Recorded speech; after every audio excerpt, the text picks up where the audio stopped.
This sitting is resumed. Mr. Speaker, recommittal of government notices. All members for Christchurch West. Mr. Speaker, I'd like to give notice of the resolution to grant the sum of $16,900,000 from the Consolidated Fund and to place it at the disposal of the government to supplement the estimates 2022 to 2023, as shown in supplementary estimates number 9, 2022-2023.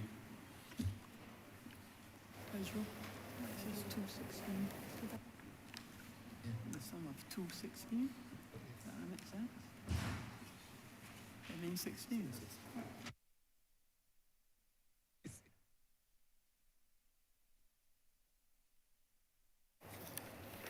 Recommittal of government business, sir.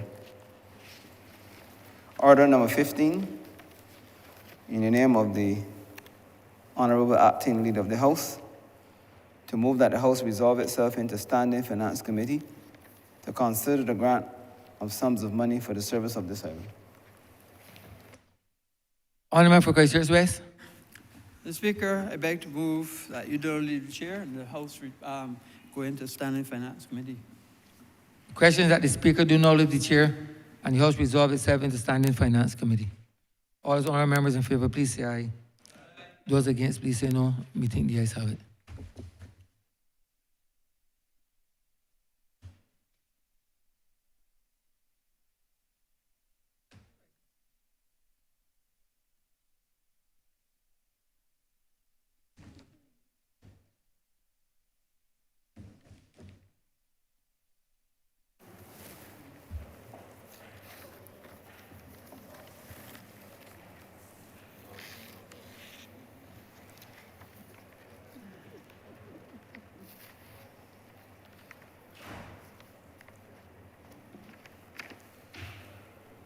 This House is now in Standing Finance Committee.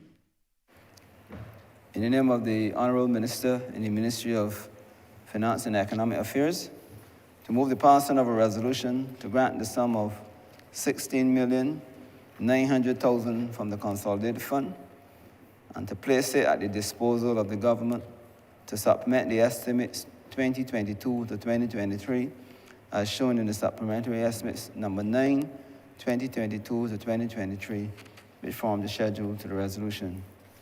Head 13, Prime Minister's Office, in the amount of $1,500,000. Honourable Member for Christchurch East Central. Thank you very much, Mr. Chairman. The sums of money under Head 15 here relate to the provision of 13, Head 13. 15, sorry. 13, sorry, my apologies, Head 13. Relate to the provision for the consulting and design works for the redevelopment of government headquarters. You would recall, Mr. Speaker, the Prime Minister making reference to this, of course, with the start of the geriatric hospital at Waterford and the plans therein to be able to link what we're doing in Beckles Road with the ongoing redevelopment to provide enhanced accommodation for not just our seniors, but certainly for a reimagined government headquarters at Bay Street to expand and to provide accommodation. These sums of monies are being placed with the BTII with respect to being able to do the design works in order to make sure that we can get that started. And so with those very few words, Mr. Chairman, I beg to move that Head 13 stand part. The question is that Head 13 stand part. All honourable members in favour, say aye. Honourable members against, say no. Think the ayes have it. Head 35, Ministry of People Empowerment and Elder Affairs, in the amount of $1 million. Honourable Member for Christchurch East Central. Mr. Chairman, similarly, well not similarly, but these monies being placed at the disposal for the Ministry of People Empowerment, particularly the National Assistance Board, is to complete building improvements at both the Lancaster House as well as the Vauxhall senior citizens village.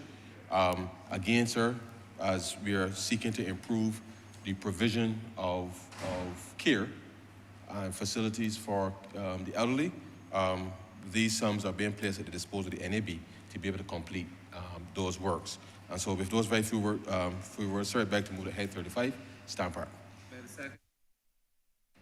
The question is that head 35 stand part. All honorable members in favor, say aye. Honorable members against, say no. Methinks the ayes have it. Yeah. Head 86, Ministry of Health and Wellness, in the amount of $2,500,000. Honorable member for Christchurch East Central. Yes, Mr. Chairman, the sums of monies being appropriated for the Barbados Living Lab is to advance, sir, research, human and biological research, as the mandate of the lab is so to do.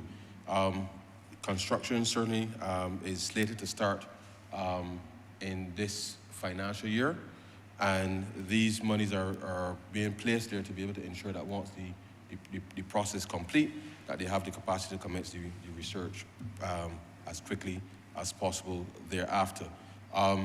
What this will also be able to do, sir, is whilst that is happening, that the actual collaboration with the stakeholders can commence, and therefore ensure that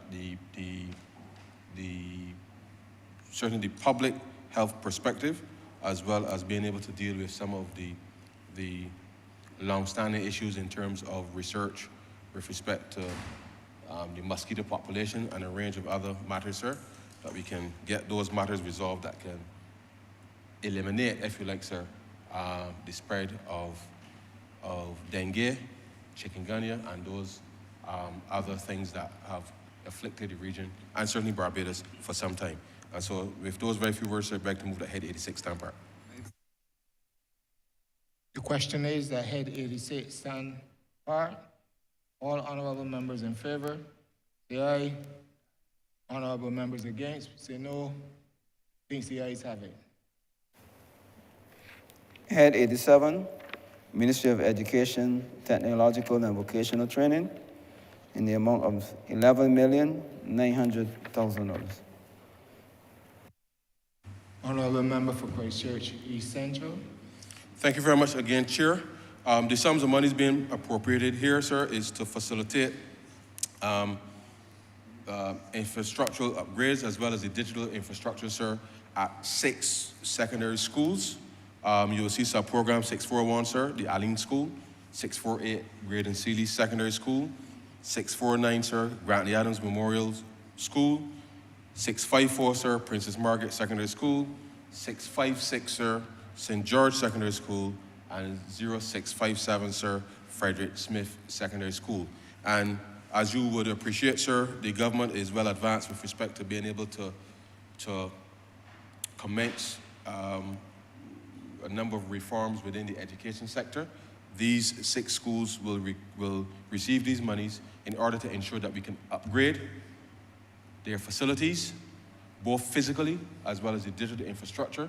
As you are aware, sir, the government, even in the midst of the pandemic, had purchased, not just for these schools, but for the entire education system, had invested in providing tablets and laptops, certainly for every student, and therefore it is important that we continue to upgrade the facilities to ensure that every student can have access to the best possible IT infrastructure was at school in order to be able to conduct their studies.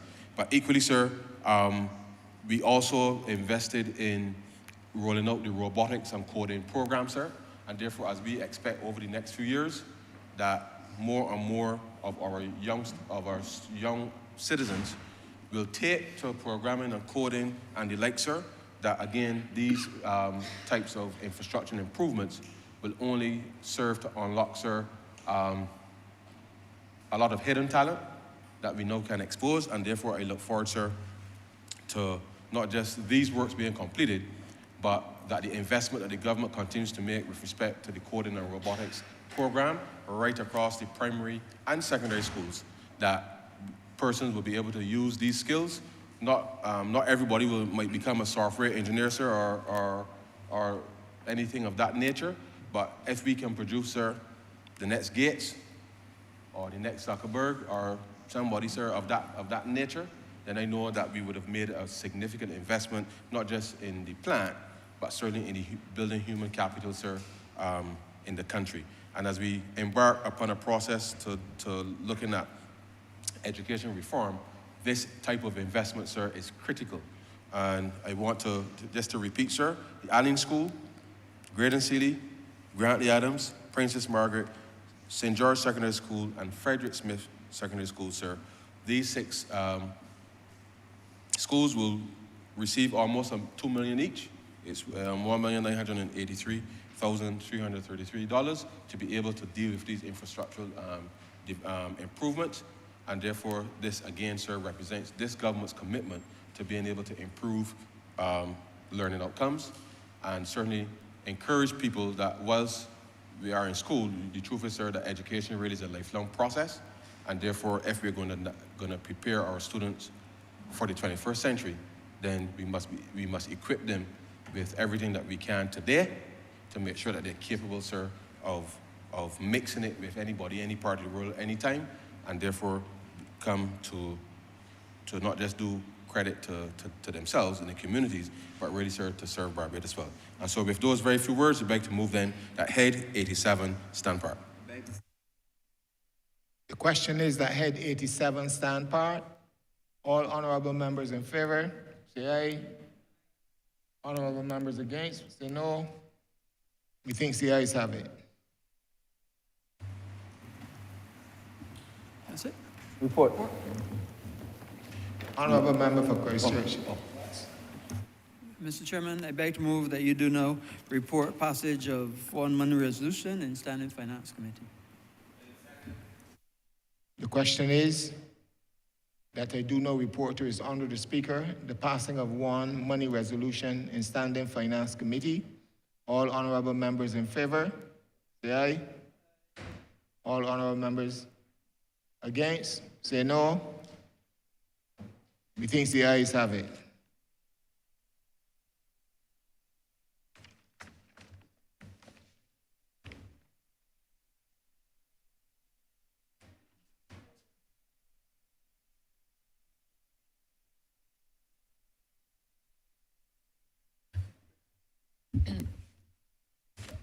The chairman has reported the passing of one money resolution. Our member for Christchurch West. Mr. Speaker, I beg to move that this resolution be now read a first time. The question is that this resolution be read a first time. All those honorable members in favor, please say aye. Those against, please say no. We think the ayes have it. Mr. Speaker, I beg to move that this resolution be now read a second time. The question is that the resolution be read a second time. All those honorable members in favor, please say aye. Those against, please say no. We think the ayes have it. Mr. Speaker, I beg to move that this resolution be now agreed to. The question is that the resolution be now agreed to. All those honorable members in favor, please say aye. Those against, please say no. We think the ayes have it. This resolution stands passed. Order number 9, sir. In the name of the Honourable Minister in the Ministry of Finance and Economic Affairs, to move the resumption of debate on the second reading of the Public Procurement Amendment Bill 2023. Honourable for Christchurch East Central. Oh, sorry. Honourable for St. James South. Thank you very much, Mr. Speaker. And I'm very, very pleased this afternoon to be able to rise and support the passing of this amendment to the procurement bill because of its tremendous strategic importance to economic growth, economic enfranchisement, and ensuring that a wider cross-section of the Barbadian society gets to participate in the economic activity of this country. There are certain reasons, sir, why we need to look at the purpose for procurement. In small developing economies like ours that have very limited capital, a limited enterprise development, It is vital that the spending of government is utilized in such a way that it is able to generate the necessary economic activity and empower your enterprises to be able to earn a living and generate the jobs which you need. It is stated that the regular purpose for procurement and good procurement practices would be: one, it helps to create a competitive and a non-discriminatory set of conditions to achieve the best value for money. What does that mean? It means that you will not have a situation where the big players can simply dominate the space and squeeze out all the small players. A good, well-managed procurement program allows for the inclusion of more people in the economic pie of the country. It also does something else. To achieve best value for money means that it provides for citizens the assurance that their funds are going to be managed in the best possible way, and that the things that they have identified that are critical and important to them will be executed, so that their taxpayer dollars are going to do them the good which they expect it to do. And that's the reason for having a good and sound procurement management system. And that is why I'm very pleased this afternoon with this amendment as shared by the Honourable Member for Christchurch East Central, who has outlined the changes that have come with this particular amendment and what it will do for the system in terms of improving it for access, for fairness, etc. It also, sir, strengthens your supplier base. If you want to grow your enterprises where they can look outside of your borders, outside of your shores, they need to have sufficient business in the domestic space that allows them to grow in such a way that they can take on a regional market, they can take on a global market. So this is a very important element in our growth prospects for Barbados. And it also encourages the rational use of resources. Sir, so often in many other countries, you hear of the problems related to how work is executed because of how procurement is distributed, resulting sometimes in persons who do not really have the capacity to execute, gaining contracts, and then not delivering, resulting in further cost to the taxpayer because more money has to be found to correct it, or the taxpayers have to do without the value of their effort in paying taxes and not get the service or the good which we anticipated should have been resolved. So this is important. Now, from the perspective of the business community, in the small business sector, getting access to business and contracts is always a challenge for them, and that's for a number of reasons.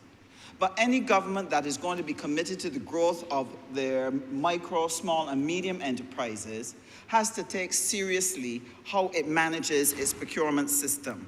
The first challenge that small businesses have is simply access to the information, to know that contracts exist, to know where to find the information, to know how to construct the proposal in a way that it is attractive and competitive and stands a good chance of being won. And therefore, having a portal where you can go and put all of your information in, indicate what are the areas of interest for you, and being able to participate in a program where you understand how the portal works is going to enable more MSMEs in participating in government business and being able to make money. What I particularly appreciate about what was shared this morning is not only the access to the information, but the fact that they have worked on making it user-friendly, making it simple, that in 10 minutes you can go and register yourself. Anytime that there's a high level of complication in applying for something, small businesses do not have the time or the luxury to engage in complicated processes. And therefore, this innovation, this change with the bonfire is going to enable and encourage more small businesses who hitherto have avoided sometimes government business because it's too complicated, it will encourage them to participate. What I would like to ask the Honourable Member for Christchurch East Central is that when they do participate, when it comes to payment, that the payments are regular and swift, because small businesses do not have the luxury of giving government credit for 90 days, 200 days, a whole year, until their particular bill is sorted out. It is very important that behind this procurement system, that there is a quick settling of those bills so that businesses can be assured that they can meet their payroll. Because this is what happens in truth, Mr. Speaker, that when you cannot get that bill that you have put, that invoice, paid and cleared, get it to the bank on time, very often, some small enterprises are unable to pay their workers on the Friday or the Thursday. And that causes mayhem in your business because those workers are not happy and they're not prepared to go home without money on a Thursday or Friday and cannot then meet the needs of their families. And this creates a lot of conflict between the workers and the employers because the employer is not in a position to be able to settle what they need to settle with their workers on time. And the result is many small businesses have been harmed and hurt. Some have even gone out of business by trying to take up government contracts because not having the regular cash flow to be able to keep going while government may take time to get back to them has landed many of them in problems with their suppliers, with their staff, and some of them have actually gone out of business. So I believe the two things are going to be necessary if this is going to be a successful procurement program. The access to the information, simplicity of the process, but the swift settlement of invoices is going to be critical. It also needs to be fair. And across Barbados, there is a lack of trust among small businesses that they can get a fair shake or a fair break when it comes to getting a contract. In Barbados, people feel it's the people who you know. It is about if you have money. It's about all these other things. And it has broken the trust in the small business sector as to whether or not they can get a fair break. I believe that what has been presented here this afternoon by the Honourable Member for Christchurch East Central has sent the signal and given the assurance that what we have sought to set up is one that will be fair and will allow people to be able to have some confidence that their proposal will be fairly assessed and given a chance. I believe that the appeals process is also an important part, that in case the system does not work, the enterprise or the entrepreneur knows that there is another avenue where if he feels that he has been aggrieved, that he has the opportunity to seek redress by using that appeals process. So it's important that it is fair, and we must ensure that we protect the system. Sometimes, sir, when people are engaging in procurement practices, and this is not only in the public sector, this can happen in the private sector too. Sometimes where people are doing things for friends or trying to empower or enable other persons, sometimes they make sure that a particular proposal never gets to see the light of day. It's never considered. And the end result is that a person does not have the confidence that their proposal was fairly assessed up against all of the other proposals. And therefore, I believe that the appeals process that has been set here helps to act as a safeguard and gives that confidence. The other thing that I think is important here for us is the fact that there is standardization now of the requirements. I can tell you, sir, that working with small businesses, when you are trying to apply for a government contract, each entity has a slightly different way of putting their information or needing their information. And this is stressful for small businesses simply because it is usually the person who owns the business that has the task of actually putting together the proposal. And they don't always have the time, the skill, or the know-how to engage that process in a way that would allow it to be successful. And so by the removal of all of these difficulties, I can assure you that there will be a number of small businesses who will want to more engage with this procurement change because they will be able to stand a better chance of being considered. Sir, this particular procurement process has to have some very necessary supports. And I believe the Honourable Member mentioned what were some of them that have been put in position. He outlined that the various members of the various units and agencies of government have been trained on the bonfire, but he also indicated that there were enterprises, current suppliers, who were able to come in to get a training program.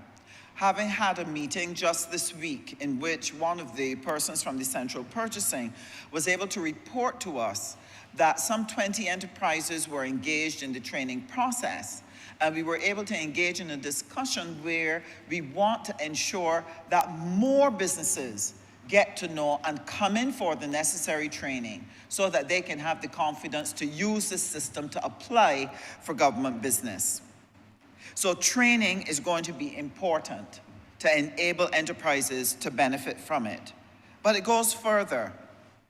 One of the things I strongly believe is that if we are serious about procurement and the empowerment of small businesses, when it comes to government contracts, I believe, sir, that there's some contracts that can be parceled. That a contract doesn't have to be put out as a whole, but rather where it lends itself to be broken up into 3, 4, or 5 different parcels so that there are manageable amounts for small businesses to be able to engage. It will not be suitable for every project, but there are some projects where you can do that parceling, which will allow several businesses to be able to benefit from one contract. Now, why is this important? At the end of the day, a business will have workers, they will have supervisors in the field, they will have managers, they will have accountants, they will have admin staff, etc. When a contract is given to one person, there's only one set of people who get to feel the benefit of that contract. But if you parcel it, where you have 2 or 3 persons sharing in a large contract, that is 4 or 5 accountants that are being employed. Those are 4 sets of admin persons that are being employed. There are 4 sets of suppliers that will supply that particular business that are getting an opportunity. It creates a greater spread across the economy and it stimulates greater economic growth. And this is one of the reasons why the careful management of this procurement process is going to be absolutely necessary if it is going to do the economic growth, help to stimulate it in the economy if we manage it well. One of the things I feel strongly that needs to accompany the program is the issue of project management.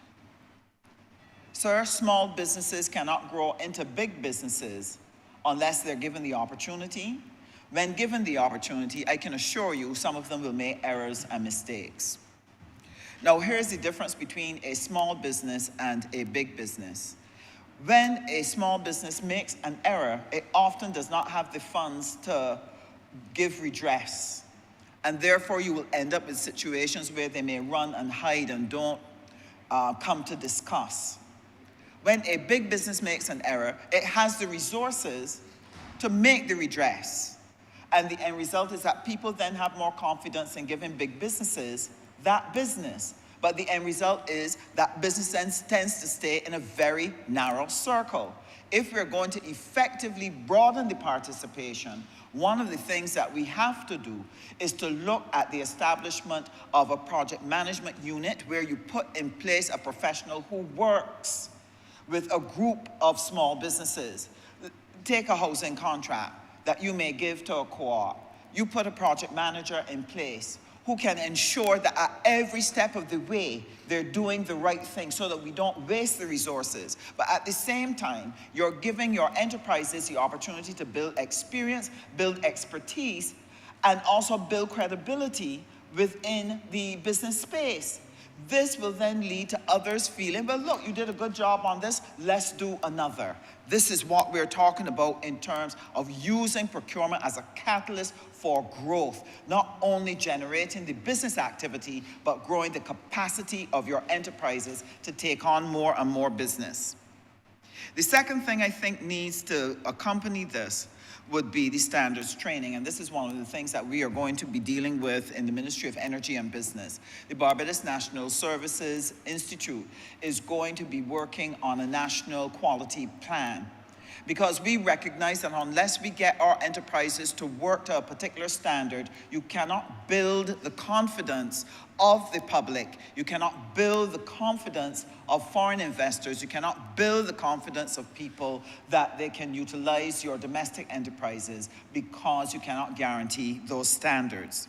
And just this week, we had discussions looking at how we're going to plan this standards training, and we're hopeful that within a few months, we'll be able to present to the Cabinet and to the other entities where necessary about the plan for implementation of standards. But I believe that this should accompany the procurement program to encourage businesses who step forward and want to be suppliers to make sure that they get certified by BNSI so that they can participate.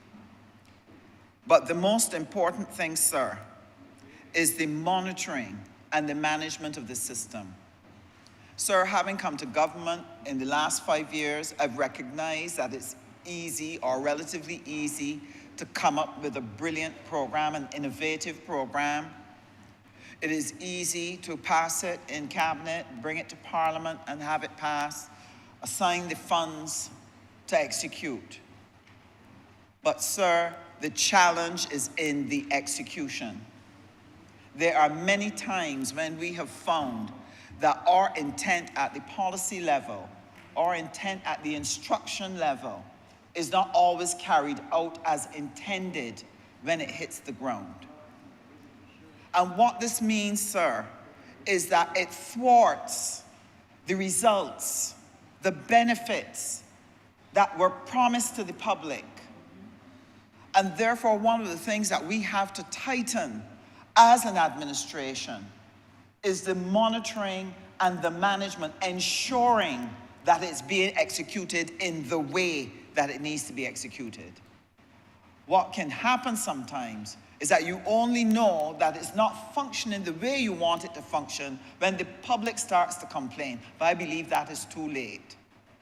I believe one of the things that we need to do is to do assessments, have mystery shoppers, whatever it is, that when we make a change to a system, have someone go and check it, talk with some of the first persons who actually use it, see if it is working, see if it is delivering as we intended it to deliver, to ensure that it is being done. Because, sir, there are some persons who, unfortunately, some it might be a lack of skill, some it might be a resistance to change.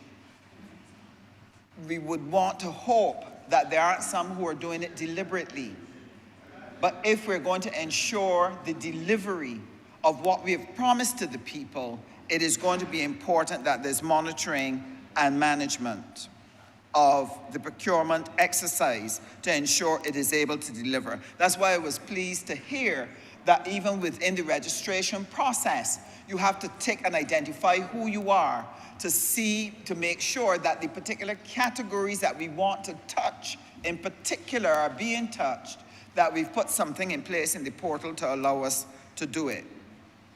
Now, what is the benefit of the procurement program that the government is putting on the table? Sir, in Barbados, our procurement program is going to cost some $1.6 billion. Of this, 5% is going to be given to micro, small, and medium enterprises. This is important. This is a start. I know that the Small Business Association and the other small players wanted more, but what we need to do is to start, monitor, train, build capacity, and add more so that it is a successful engagement, both for the enterprise, for their families and their staff, for the citizens and the government. If we carefully manage that 1.6 billion that is going to be spent in the economy, it is going to result in the growth of our enterprises, which will position them to be able to export. It's going to grow our employment. This is going to generate the jobs. And by conserving the tax revenues of the people for the benefit of the people, we would have made the maximum use of our revenues. Now, the Honourable Member for Christchurch East Central spoke to the regional procurement platform, and that is one of the areas that we engage in foreign affairs and foreign trade. And as the Minister responsible for foreign trade, this is the negotiations that we do at COTED in putting in place the regional procurement platform. And this was passed in April 2018. The regional pot of procurement, sir, stands at $26 billion. $26 billion,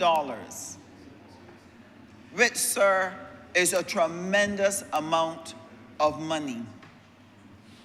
If you divide it between the 14, 15 members of CARICOM, sir, you are talking about close to $2 billion for each economy.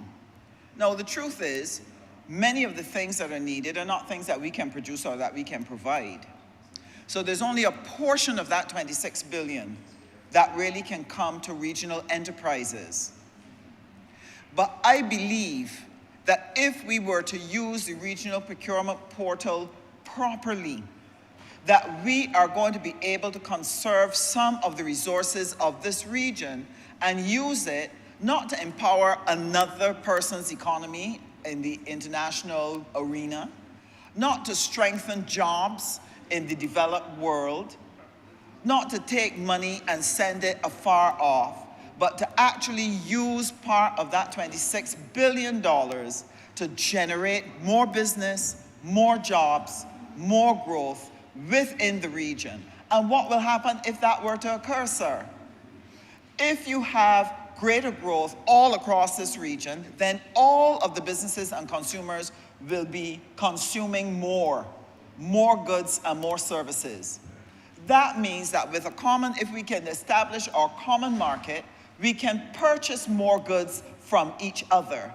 In other words, we would create a cycle of growth across the region by having better use of our regional procurement platform to generate growth, which then leads to more consumption, which then leads to more growth. That is what we're talking about. That is what we need in terms of being able to tow our economies out of the doldrums where it is. So the regional platform is important. And the Ministry of Foreign Affairs and Foreign Trade just completed an engagement with the private sector to discuss the use of the regional procurement platform and another platform for the promotion of our goods so that we can make better use of the consumption and demand within the region.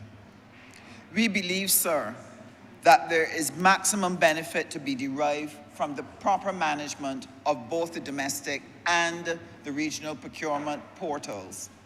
And sir, I want to sincerely congratulate the Honourable Member for Christchurch East Central for his unstinting, consistent push to make this happen, because this has not been an easy task.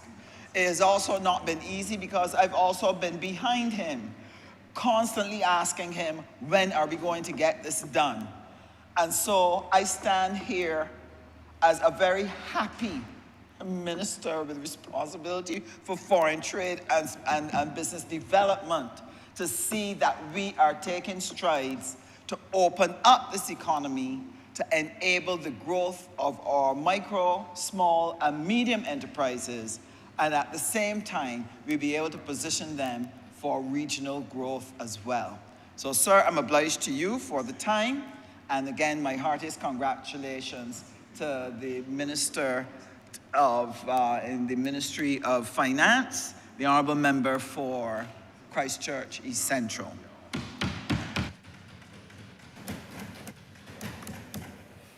Honourable Member for St. George North. Thank you, Mr. Speaker. I stand as well to support the amendments that are tabled on this Public Procurement Act. And I also would wish to join in congratulating the presenter of the amendments for changes which, to my mind, are changes which were introduced or are introduced today to bring greater transparency and accountability to the public procurement process. Amendments which, although as the Honourable Member for Christchurch East Central indicated, are not major overhauls to the Act, which was passed just under a year and a half ago, are important nonetheless in what they stand for, because, Mr. Speaker, they serve in a very real way as a constant reminder to us all of our purpose and to the general public of this government's commitment to promote through policy, through legislation, and through all the necessary frameworks that it has been working on over the past 5 years, the need for improved transparency, improved accountability, and a need for a fair and level playing field for players to operate on. I would like to think, Mr. Speaker, that it is not merely fortuitous that these amendments came shortly after a ministerial statement was laid earlier this morning by the Honourable Minister with responsibility for Labour.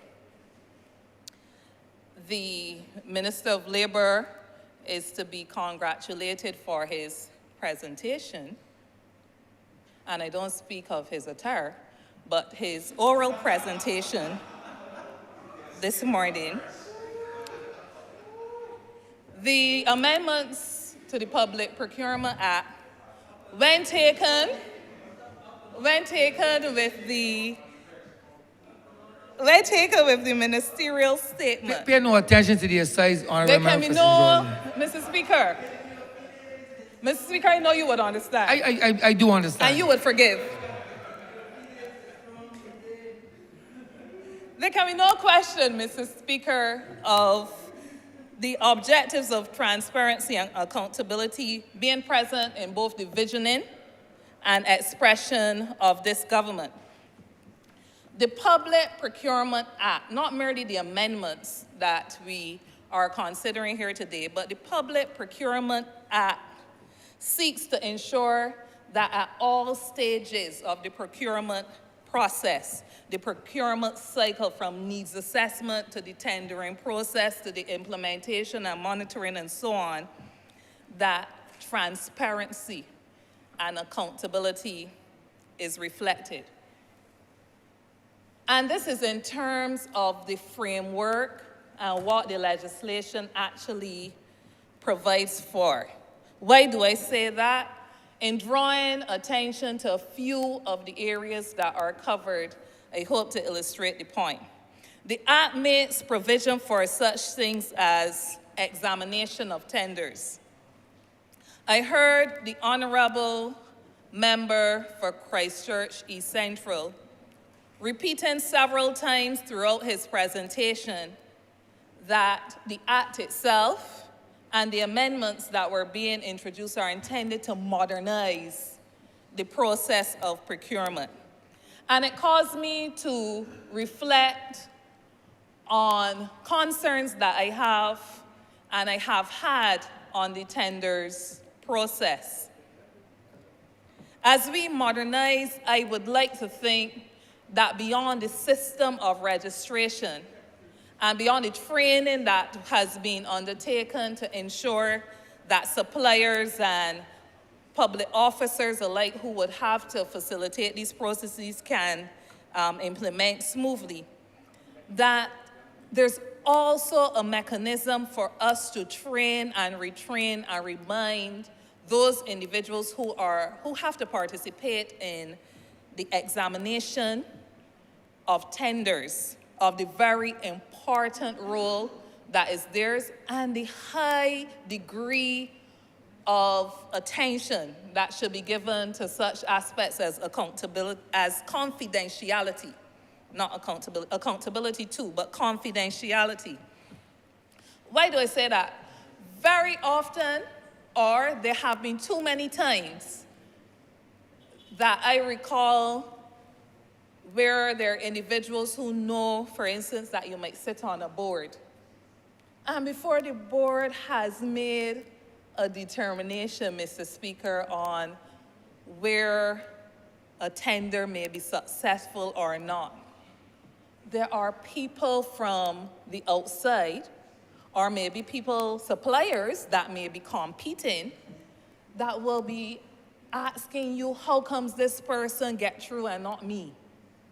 And they can tell you what another supplier has offered in that supplier's tender. And I raise this because I started by saying that there can be no doubt that this government is seeking through legislation and through policy to establish frameworks for accountability and transparency and so on.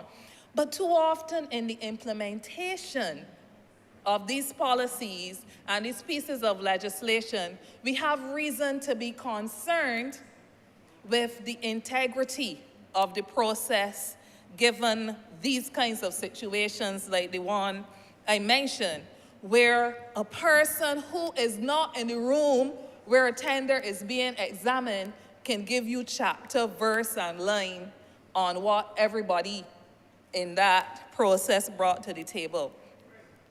These are things, when they happen, and when others on the outside recognize that they are happening, make a system or make the work, the good work that we are doing in here in other ways seem like a mockery. So this is one of the things that I think we need to protect against, and even as we seek to modernize, Honourable Member for Christchurch East Central, in terms of the technical aspects, these are aspects that we also have to tighten up on to make sure that individuals who have responsibility for examining and granting tenders are reminded of their utmost responsibility, so that the appeals process that the previous speaker made mention of is a process that does not have to be activated on account of complaints like these.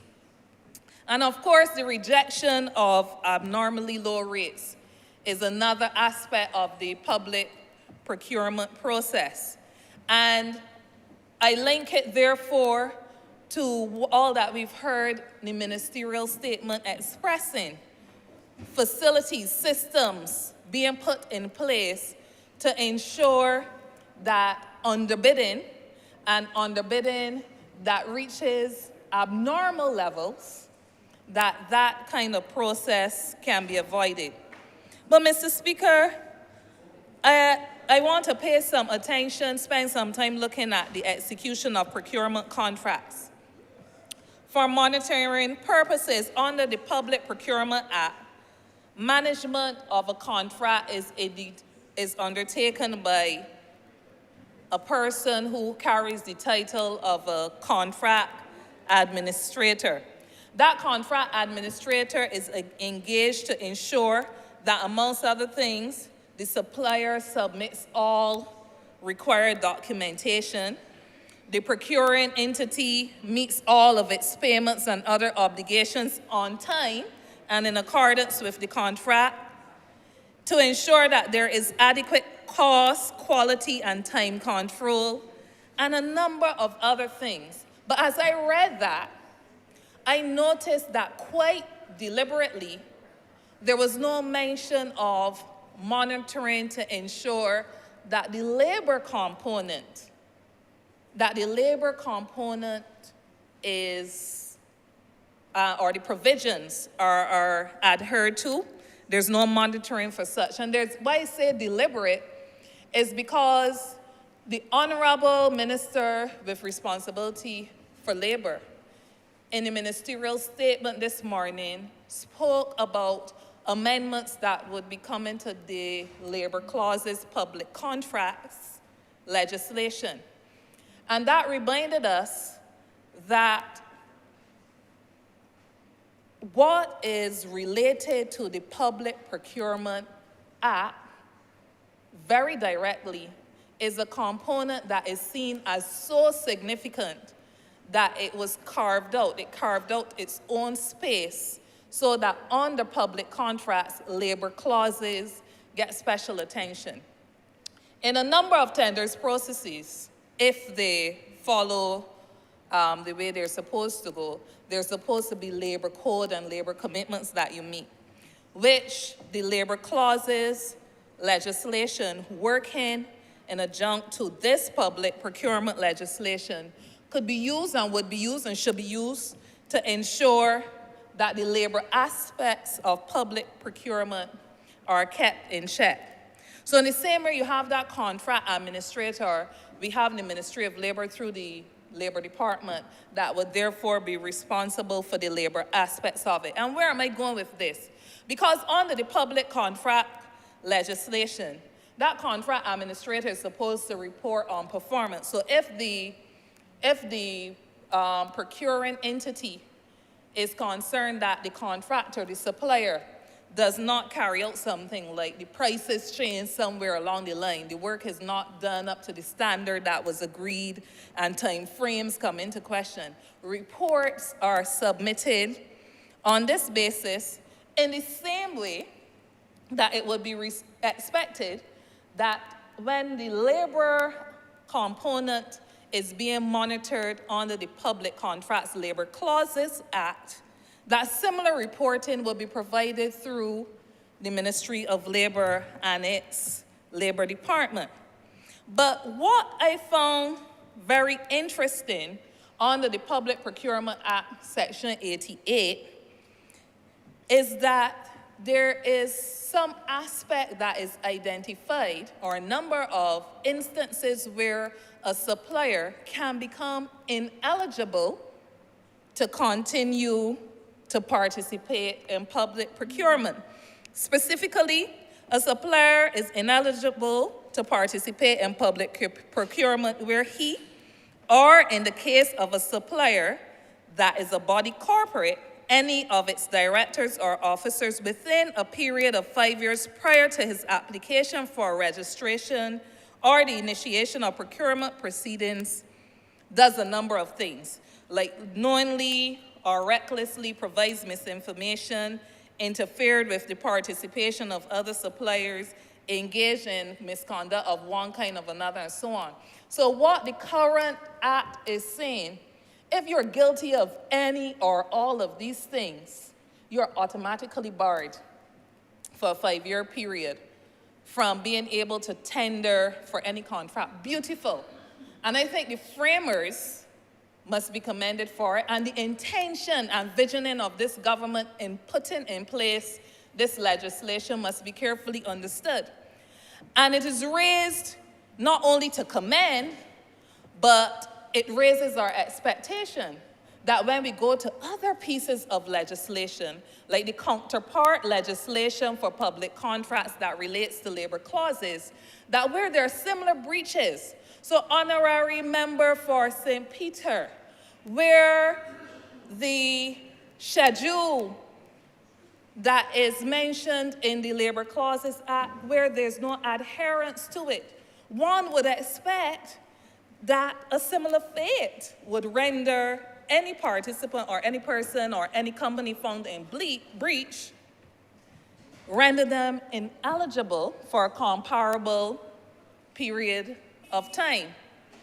Now, I know that when we look at these things, there's a tendency to say, oh, well, we gotta be careful, and sometimes you gotta give people a chance because the space is so small and you can't give one set of people all the work. And we find reasons to justify why we, and I'm not speaking about this government, but I'm speaking we as a people in general, sometimes find reasons to give excuse or to make excuse for why we should not hold people accountable in the truest sense of the word. And even as our expectation was raised that the counterpart legislation, as I term it, will carry similar weight, especially in terms of its penalty and the obligations of people who are entering into contracts. We hope that the same will follow, Mr. Speaker, when we look at other areas of legislation, like the Employment Rights Act. The Employment Rights Act, where a company might find itself restructuring out a group of workers. And in a year's time, Mr. Speaker, the company start back if it is stop, or decide that it can bring back in workers doing the same thing, calling them maybe something that varies a little bit. And the Employment Rights Act only makes provision for workers who were restructured out to be brought back in within a 6-month time frame. But here we see in the Public Procurement Act, we are recognizing that there is something wrong and sinister about projecting that you can do and will do one thing and then don't do it, and we render you ineligible for a 5-year time period.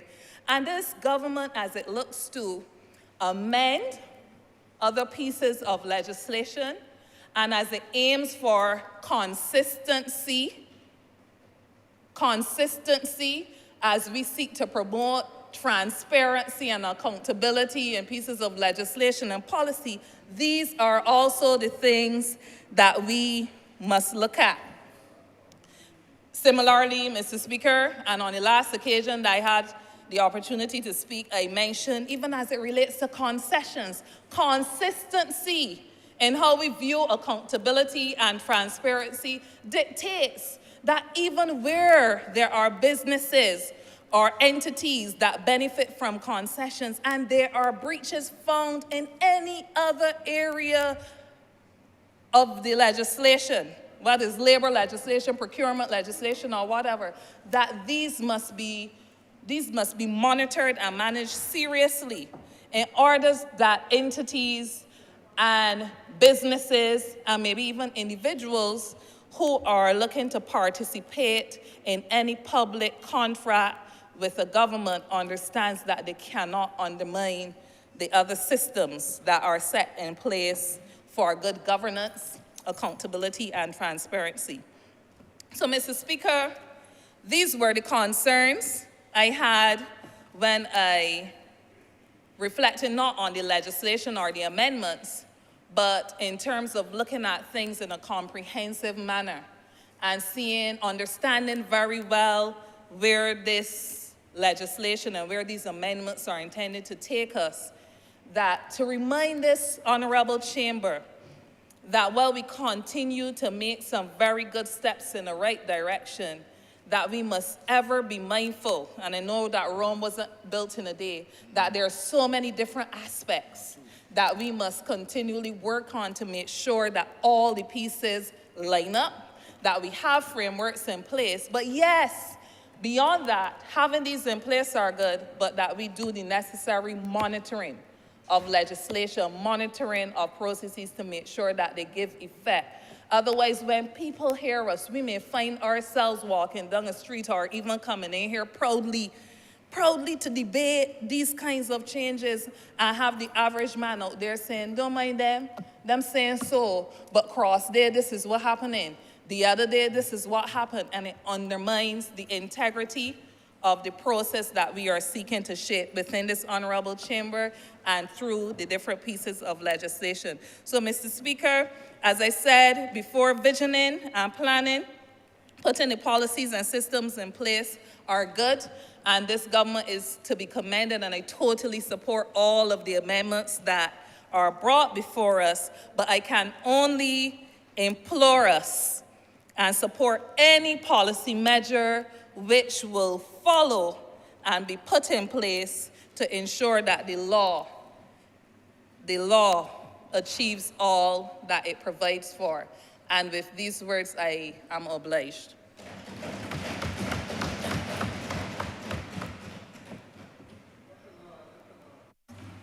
Honourable Member for Christchurch East Central. Thank you so very You much. notice there are people in the background all the time, all the time, all the time, Appre- for one day, You you know? One day. totally understood, Mr. Speaker, totally understood. Let me thank honourable members for their support and contributions in this debate, because as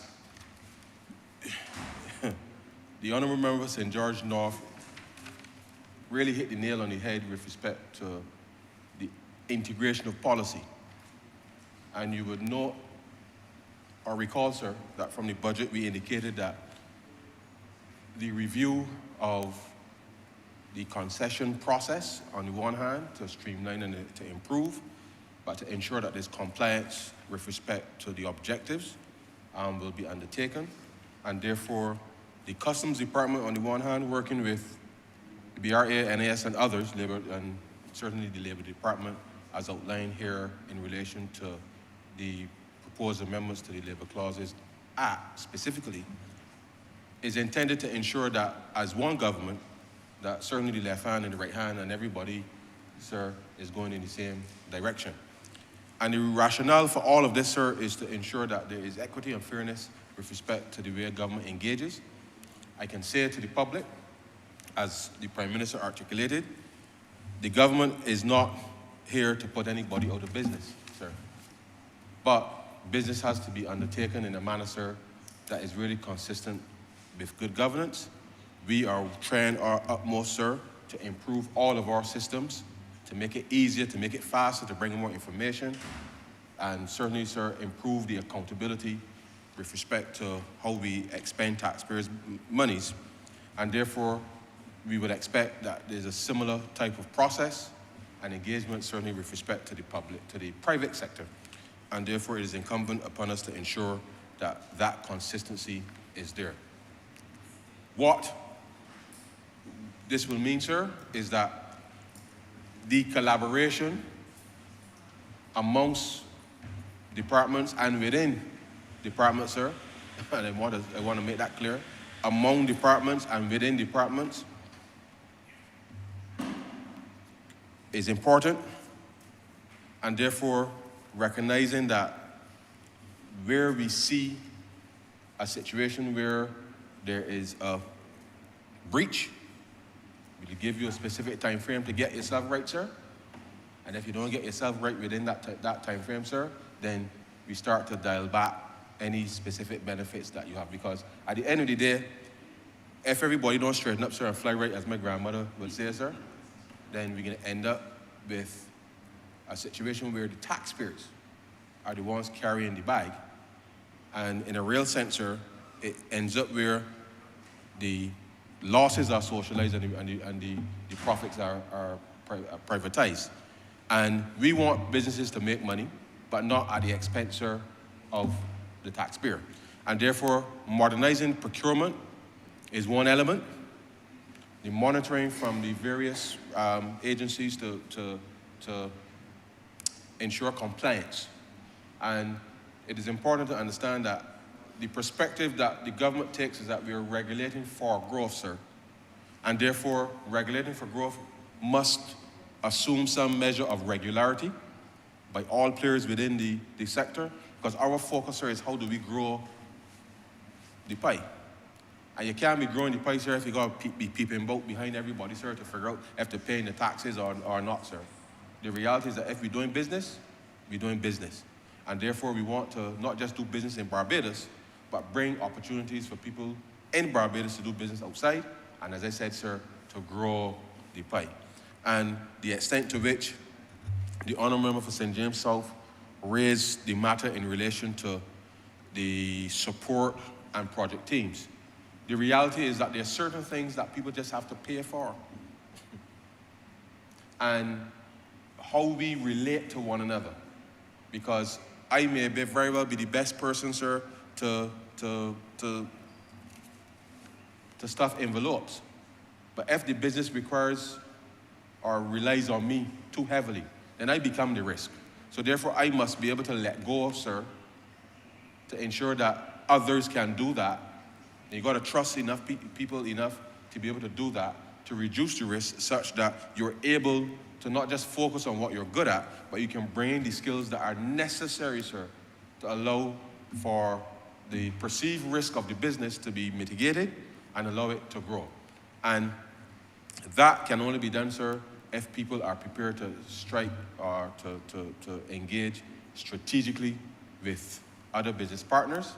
It is difficult, and there's often a perception that as black people, sir, we can't trust one another. And that is unfortunate, but in this 21st century, sir, if we're able to trust the information that's being shared between us, and we get on board with all of the digital systems that we are rolling out, then that information, sir, can reduce that trust deficit.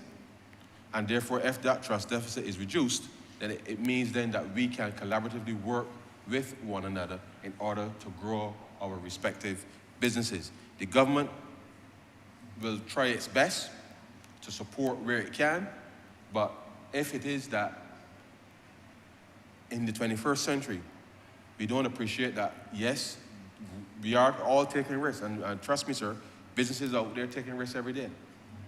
And we laud the fact that they are taking these risks.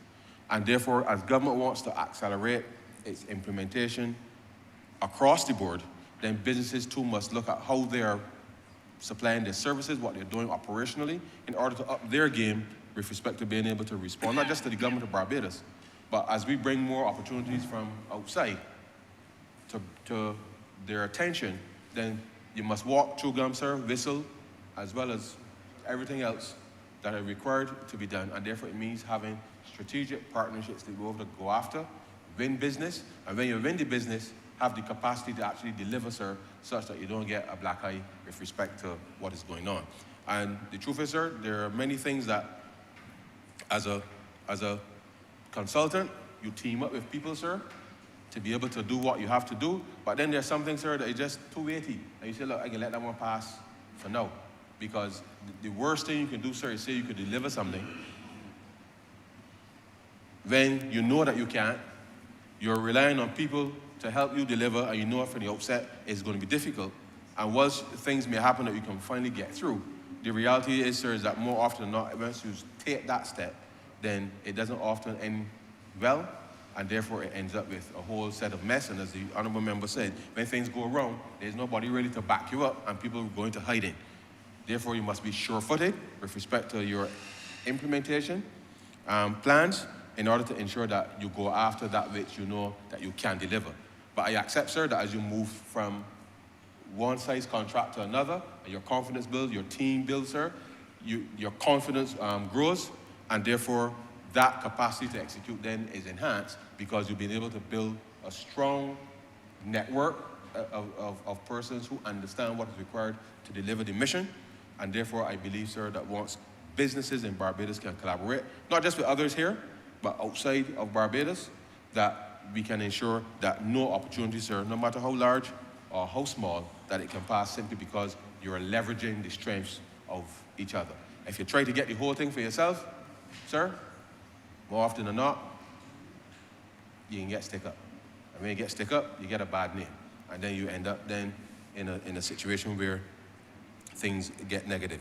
But I want to give the Honourable Member for St. George North the assurance that as we embark on this specific side of the compliance and matters from the Ministry of Finance / Customs BRA perspective, working with other departments in government like the Labour Department, the National Insurance, and all the various agencies, that we are going into this process not to out anybody, but to ensure that there's compliance in the first instance, If it leads to a situation where people are perennial offenders, well, that is entirely your decision. But as far as I'm concerned, April 1st, everybody got the opportunity to get themselves right with respect to dealing with what they have to deal with, such that by the time we get to you, you have the opportunity to show, when we do the audits, that you have the opportunity to show that you've made restitution with respect to where you've gotten. So we have a fairly advanced risk perspective in terms of who's doing what from our perspective, but in liaison obviously with other agencies, from their perspective, you'll see how that plan is to be rolled out. And therefore we will adjust according to what is identified from the stakeholders. But I say to the members of the private sector, this is not about a gotcha moment here. This is about getting it right for Barbados, because transformation means, sir, that we can't spend time trying to be running about behind people, sir. That's the truth. If we spend 80 to 90% of our time every day trying to run behind people, sir, we can't grow. And therefore, if we're going to transform this country, if you're going to grow your business, then you got to come in, open up your books, let us see what is required from a policy perspective to help you get more business, both in Barbados and outside of Barbados. And therefore, with that perspective in mind, then I am absolutely confident, sir, that the improved compliance, improved competitiveness, there are greater collaborations that could be had, because people actually are opening and becoming more confident with sharing information, and therefore it means that you can go after more business. And that is really our mission here, to be able to ensure that the economy can grow. Young people can see not just that there's traditional part of the economy, but we open up other parts of the economy for diversification in order to enhance resilience, because as we've all seen with COVID-19, the ability to withstand quite an extraordinary shock often requires us understanding the linkages that exist between all of us, and therefore, in order to ensure that we can avoid as far as we can, it means that we must build strong enterprises who have a relatively diverse set of service offerings, so that you are not completely dependent, sir, on any single particular product offering, but you can offer a range of things collaboratively in order to make sure that your income is as secure as you could make it. And so let me thank honorable members for their contribution. But sir, this is really about making sure that we can transform the procurement, make it easier for people to do business with government, and in so doing, helping us to achieve those specific objectives that we set out from an enfranchisement perspective. Let me indicate, just remind the chamber, as I said in the beginning, at this point, I cannot tell you, sir, whether, as it relates to small business, for example, and you know that we set 5%, but right now I can't tell you whether it's 20, it may be 20, it may be 30. I don't know, because the way the data is compiled in government is not easy to be able to do. And therefore, as people register, and we can get a sense in terms of using the data to mine exactly what is happening, then we'll be able to settle where where reality is, and therefore determine then whether the thresholds need to go up or not, and how we will get there. But we settle on those specific things, really as indicative targets, because the intention is to empower as much as we can, and by empowering those specific areas, then we know small business growth will drive the economy. And therefore, that's why the focus is specifically within that sector. And therefore, the more of that government can help facilitate, it means that the more they can go out with respect to being able to do that. So, whilst persons will be happy to hear that there's an opportunity to do more business with government, the corollary then is also true, sir. How much contracts are you winning outside of Barbados? Because it really isn't just from a tax perspective, but I want every small business in Barbados to do as much business here, abroad. And if every small business can set that as a short-term target, sir, that in the next 2-3 years that they can do as much business outside of Barbados as they're doing now, then they know, sir, that they will grow. We'll get more employment in the economy, and therefore we are actively using trying to bring the opportunities from outside to them in order to help build out the growth strategy, and therefore helping to build, I think, sir, a more resilient and strong Barbados. And so, sir, with those few words, I beg to move that this bill be read a second time. I'm obliged to you. Beg the second. The question is that the bill be read a second time. All those honourable members in favour, please say aye. Those against, please say no. Me think the ayes have it. Mr. Speaker, I beg to move that you do now leave the chair and the House resolve itself in the committee for further consideration of this bill. The question is that the Speaker do not leave the chair and the House resolve itself in the committee for further consideration of this bill. All those honourable members in favour, please say aye. Those against, please say no. Me think the ayes have it.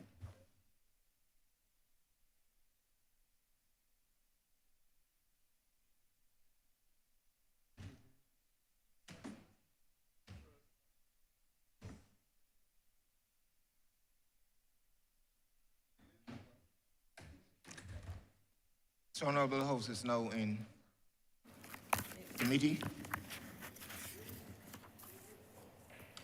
Clause 1. Chair, I beg to move that clause 1 stand part. The question is that clause 1 stand part. All honourable members in favour, say aye. Aye. Honourable members against, please say no. Methinks the ayes have it. Clause 2. Chair, I beg to move that clause 2 stand part.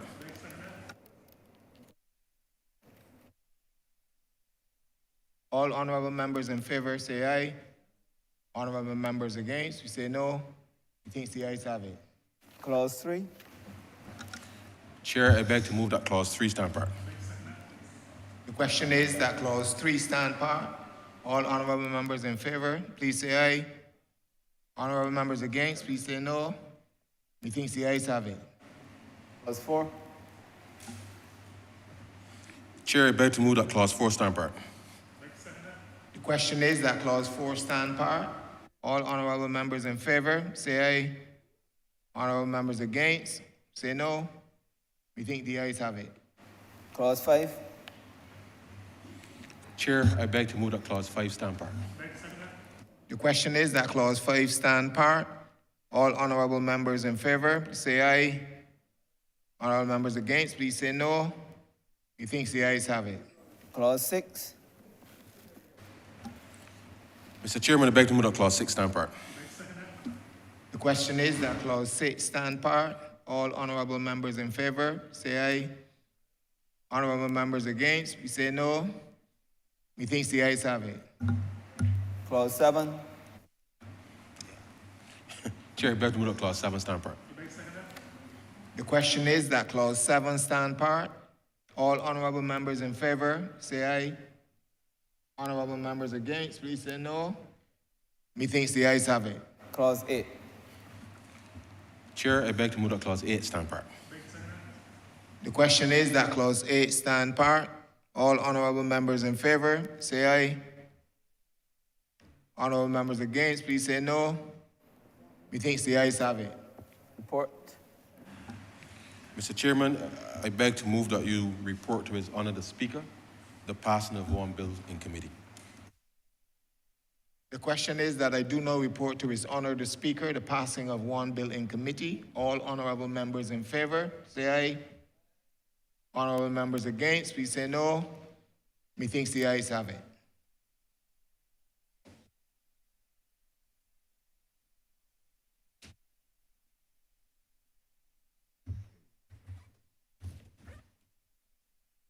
Chairman of committees is reporting the passing of one bill in committee.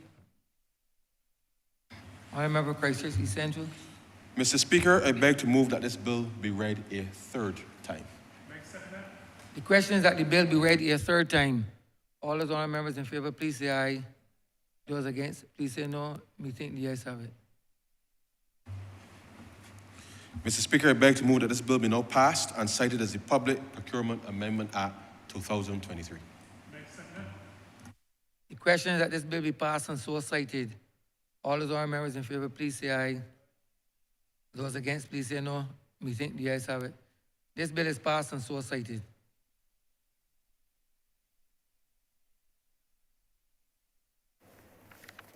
Yes.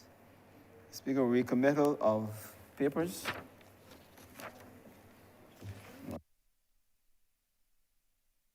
Honourable Leader of Government Business. Thank you, Mr. Speaker. I'm commanded to lay the judges' remuneration and pensions salaries order 2023. Revert to government business. Honourable Leader of Government Business.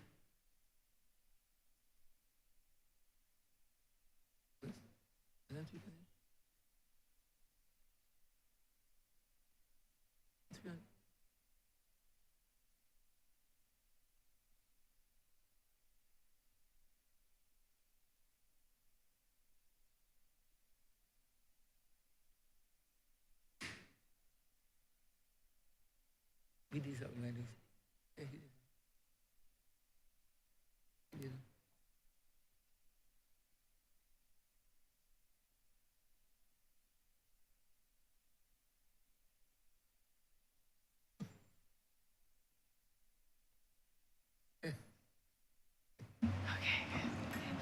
Honourable Leader of Government Business.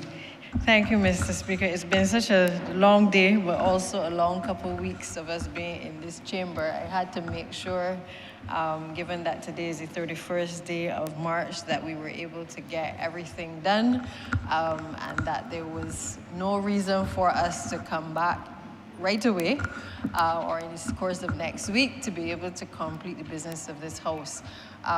Mr. Speaker, as I rise on the adjournment of the House, I just want to say thank you to all honourable members. I know that we will have a short break of approximately 3 weeks. I intend to adjourn the House until the 25th of March. 25th of April. I get excited. 25th of April at 10 a.m. And I know that 25th of March at 10 a.m. I would therefore beg to move the adjournment of the House until 25th of April at 10 a.m. 25th of April at 10 a.m. The question is, Honourable Chairman, be adjourned until the 25th day of April at 10 a.m. in the phone. All those honourable members in favor, please say aye. Those against, please say no. We think the ayes have it. This honourable chamber stands adjourned until Tuesday, the 25th day of April, 2023 at 10 a.m. in the forenoon.